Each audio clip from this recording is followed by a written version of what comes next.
Alright, so welcome sa ating My Day with the Bible. Very interesting ating pag-usapan mga kapatid sa pagkakataong ito, kaya huwag kang mawawala. And it's all about making promises. Marami na bang mga taong nangako sa iyo, subalit hindi naman lahat tinupad? Or ikaw itong mahilig mangako, subalit hindi ka marunong tumupad? Ay siya, tinamana ng magaling. So pag-usapan natin itong message ng Panginoong Kristo sa Matthew chapter 5 mula sa verse 33 hanggang 37, kung saan itinuturo ng Panginoong Kristo dito na huwag tayong mangako. Especially, pangako sa Diyos. So ano ba ang practical message na ating matutunan sa usaping pangangako? So mula dito sa Matthew chapter 5 verse 33 hanggang 37, unang bagay na dapat nating ma-realize. Huwag tayong mangangako sa Diyos, lalo na't hindi natin kayang tuparin. Yung mga nangako dyan, especially sa pagsapit ng pagbabagong taon, napakaraming New Year's resolution. Narayan naman nagsasabing, Lord, magabagong buhay na po ako. Panginoong Diyos, pangako, ako po'y maglilingkod na sa iyo. Panginoon, pangako, aayusin ko na aking buhay. Panginoong Diyos, pangako, magsisimba na ako. Pangako, Panginoong Diyos, magbabasa na ako ng Bible. Pangako, Panginoong Diyos, maglilingkod na ako sa iyo. Bibigay ko yung buhay ko sa iyo. Maraming ganyan mga ako. Pero marami na rin tayong nakita na mga hindi natupad ang kanilang mga pangakong ito sa Panginoong Diyos. So wag na tayong mangako. Lalo na sa Diyos, kasi nakakaya sa Kanya kapag hindi natin tutuparin. Pangalawa, wag rin po tayong mangangako sa ating kapwa, mapakapatid natin, kapamilya, kamag-anak, or kaibigan na hindi rin natin kayang tuparin. Grabe yung after effect nito doon sa mga taong pinapangakuan natin. Na-heartbroken sila, nasasaktan sila. Kaya iwasang mangako nang hindi kayang tuparin.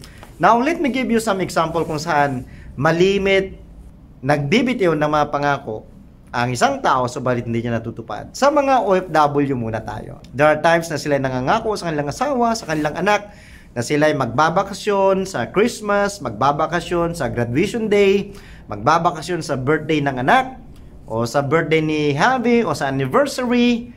Pero there are so many times na yung mga pangakong ito ay napapako lang. So, masakit na hindi makauwi. Masakit din at masaklap sa part ng mga pinangakuan na hindi natin ma-deliver yung ating mga promises. So kaya mga OFW, beware sa pangangako sa ating mga loved ones. There are times na hindi lang bakasyon ang sinasabi rin naman ng iba sa atin, husband or wifey, magpo-for good na ako para magkakasama na tayo ng ating mga anak, para buo na ang ating pamilya.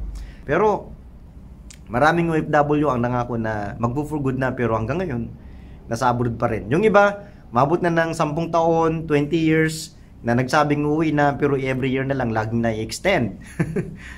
And then, ang pinakamasaklap at pinakamalungkot, may mga OFWs tayo na nakailang pangako ng magpo-for good, subalit sa hindi nisang pagkakataon, inabutan na sila ng kamatayan sa ibang bansa. So, uwi silang isang malamig ng bangkay. Napakasaklap ng bagay na yun. So, don't make a promises na hindi mo kayang i-deliver. And pangatlo, ito naman ay doon sa mga magsing-irog. Alam nyo mga girls, listen carefully. Ang mga lalaki, mabait yan. Magalang, marespeto, magpapakitang gilas. Lahat ay gagawin sa panahon ng panunuyo. Lahat ipapangako, sagutin mo lang ako. Gagawin ko yung lahat. Papakasalan kita sa lahat ng simbahan. Papagawa kita ng mansion. Susungkitin ko ang buwan at mga bituin, bibigay ko sa iyo. Sagutin mo lamang ako ng matamis na oo. Tatawirin ko ang karagatan. Lalakbayin ko kahit 7 bundok, wag lang ulan. Bagsik. Pero alam ba ninyo, nakakalungkot. Maraming mga pangako ni manliligaw na hindi natutupad.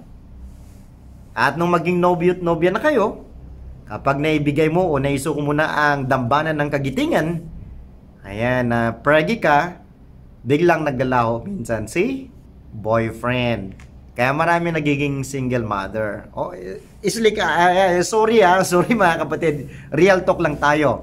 Maraming nangako, papakasalan kayo, Yun, pero binigay nyo kaagad ng maaga yung hindi dapat ibigay. So yun, dahil nakuha na nila ang pinakamahalagang bagay sa inyo. Lalo na hindi naman pala genuine ang kanilang intensyon. So lahat ng pangako na binitawan nila sa inyo ay pawang kasinungalingan lamang. So ano nangyari? Mga pangakong hindi natupad. So akala mo nung una ang team song yan, yung awit ba ni Sharon yun? Pangako hindi kita iiwan, pangako hindi kita pababayaan. Ano nangyari? Yun na, matapos ang lahat, iniwan ka ring nagdurusa, heartbroken.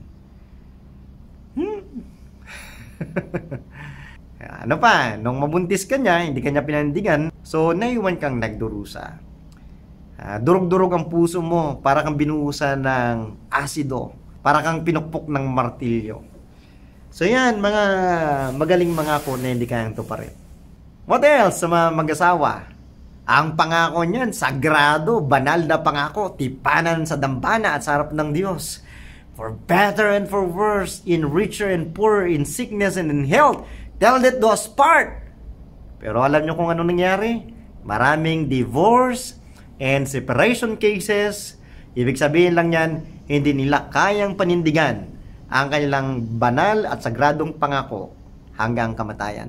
Kaya alam niyo kung ako lang tatanungin, kung ganyan lang din yung case, dapat yung marriage covenant, baguhin na natin, hindi na for better and for worse, for better and for better na lang. Para pag naging worse, that's the sign, hiwalayan. At dito pa, last, sa usapin ng mga panghiram o pangungutang ng pera. O baka may mga members tayo, o baka may mga viewers tayo dyan na marites, para tingnan nyo ito doon sa mga may utang sa inyo.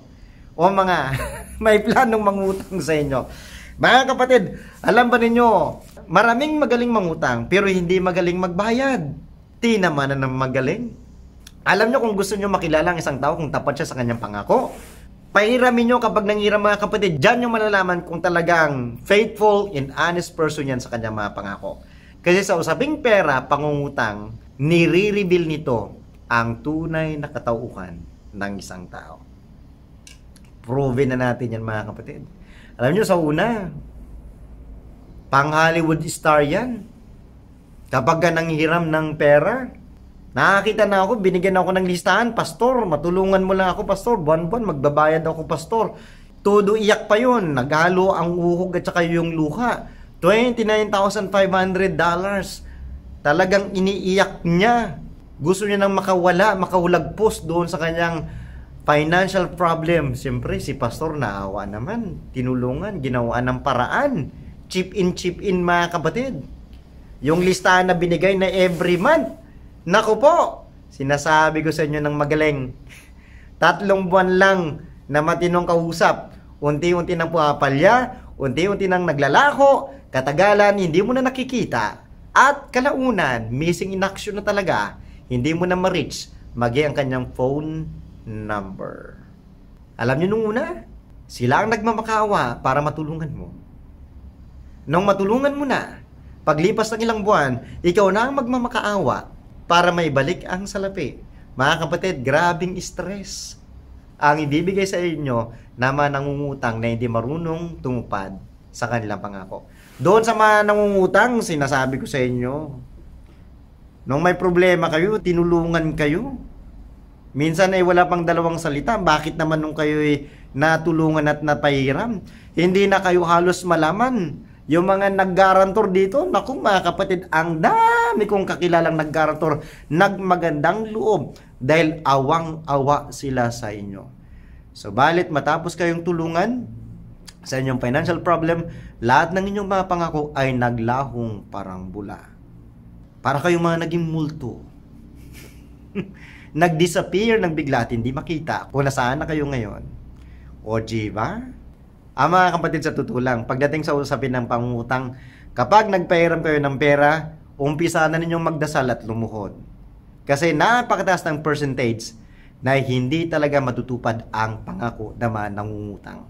Yung next month, Agis, Quinceañas, katapusan, next month, next year, asahan ninyo, baka abutin na lang yan ng 10 years, 15 years, hindi pa rin bayad. Hanggang sa tuluyan na silang maglaho na parang bula. They doesn't care about their promises. Maraming ganyang uri ng tao pagdating sa usapin ng salapi. That's why the money reveals the true character of many people. Kaya kung ayaw nyong mabisto ang ugali ng isang tao, kapag may pangangailangan, huwag nyong pairami ng pera. Bigyan nyo na lang para ayos. Walang masisira. Alright mga kapatid, so bakit wag tayong magbitiw na mga pangako? Unang-una, hindi natin tiyak kung kaya nating tuparin yung isang pangako nating bibitawan. So, mas maganda sabihin mo lang, pray, I will do my best, my very best sa bagay nito. Pangalawa, hindi tayo dapat na mangako kasi we don't know what lies ahead. Hindi natin alam kung anong mangyari bukas, katulad ditong nangyari sa COVID-19. So, we say, okay, next month, next year. Pero tignan nyo, more than 2 years na tayong affected ng COVID-19. And pangatlong dahilan, huwag tayong mangako kasi ikakasira ito ng ating integridad, ng ating reputasyon doon sa mga taong nagtiwala sa atin, subalit break natin yung kanilang trust.